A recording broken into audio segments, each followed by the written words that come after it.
So I will show you how you can enable access keys for your IAM user. So I'll select the user.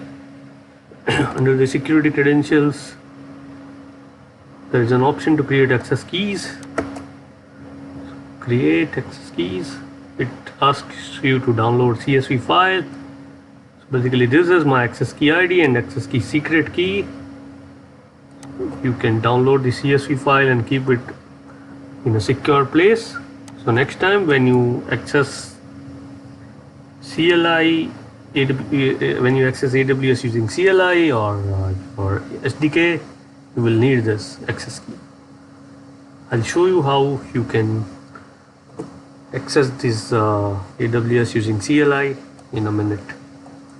You need to install or update AWS CLI version 2 from the AWS website. So this is the link you need to access and install the AWS CLI as per your architecture and operating system.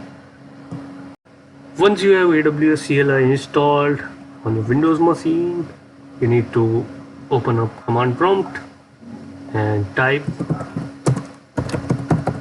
AWS -version. This will show you that you have installed AWS CLI version 2.0. This means that AWS CLI is successfully configured on your Windows machine.